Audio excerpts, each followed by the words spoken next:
Hello, bienvenue pour un nouveau tutoriel. Alors, aujourd'hui nous allons parler de la photographie de sport. La dernière fois nous avons parlé de la photographie de mode, de la photographie de portrait et aujourd'hui nous allons enchaîner avec la photographie de sport. Avant d'aller plus loin, je vous souhaite la bienvenue sur ma chaîne destinée aux passionnés et aux débutants de la photographie.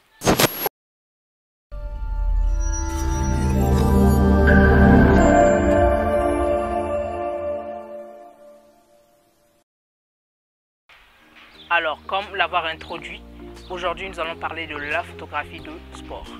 Qu'est-ce que la photographie de sport? Grosso modo, on dira que c'est une forme de photographie destinée à mettre en avant des sujets sportifs ou encore un domaine sportif.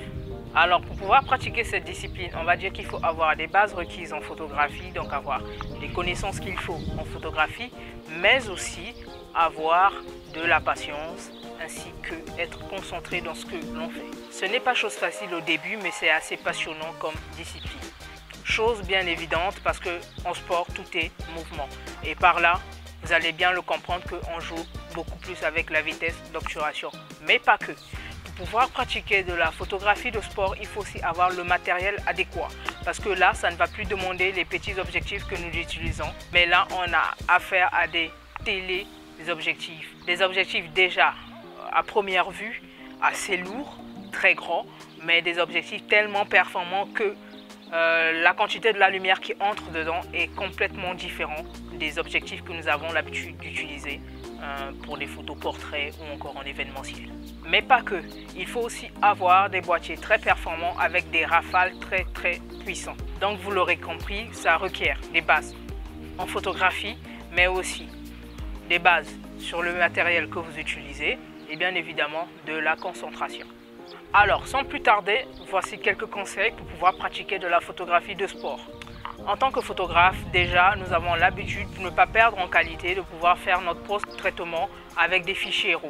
Alors là, il est fortement recommandé de pouvoir photographier en RAW pour pouvoir rattraper la balance de couleur lors des post-traitements. À titre d'exemple, imaginez que vous effectuez des prises de vue sportives à l'intérieur d'un bâtiment. En ce moment-là, la couleur de blanc peut influer.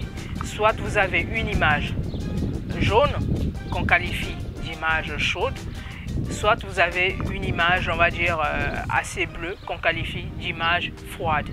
Et donc en ce moment-là, pour pouvoir rectifier le résultat, il est possible de rattraper la balance des couleurs lors des post-traitements. Deuxième conseil, savoir agencer le rapport ouverture et vitesse d'obturation afin de pouvoir effectuer une mise au point qui nous permet d'avoir un flou très pertinent.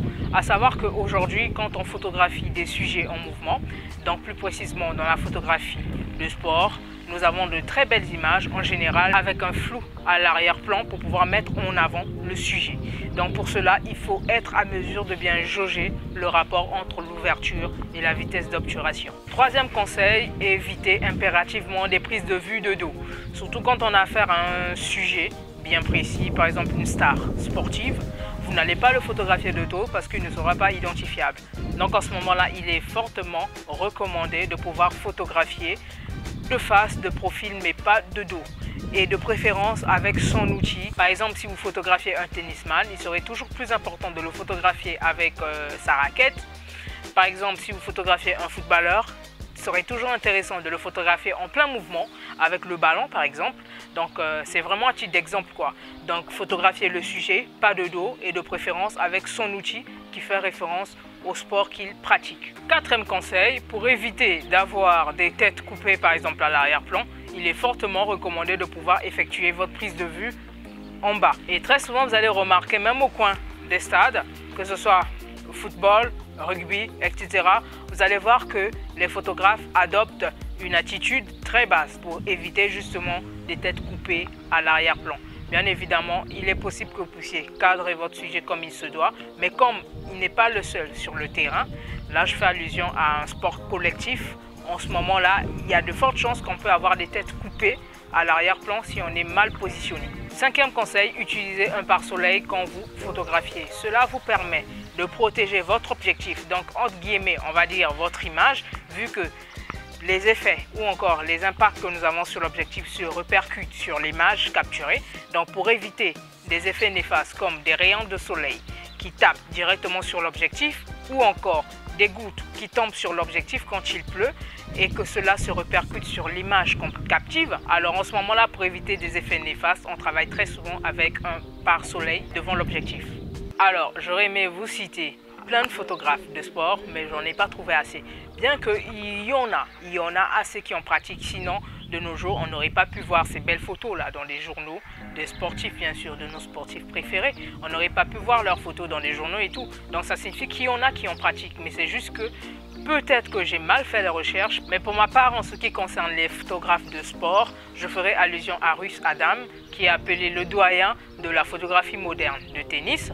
Ensuite, suivi de George Salk, qui fut premièrement photographe de guerre, c'est un Américain, mais ensuite qui s'est reconverti dans la photographie de sport. Alors, c'est comme je l'ai dit précédemment, j'en connais pas assez et mes recherches sur Internet aussi n'ont pas porté beaucoup de fruits. Donc, si vous en connaissez, n'hésitez pas d'en citer en commentaire. Et à l'avenir, en espérant qu'il y aura beaucoup de photographes sportifs qui seront répertoriés, qui seront référencés sur la toile Internet.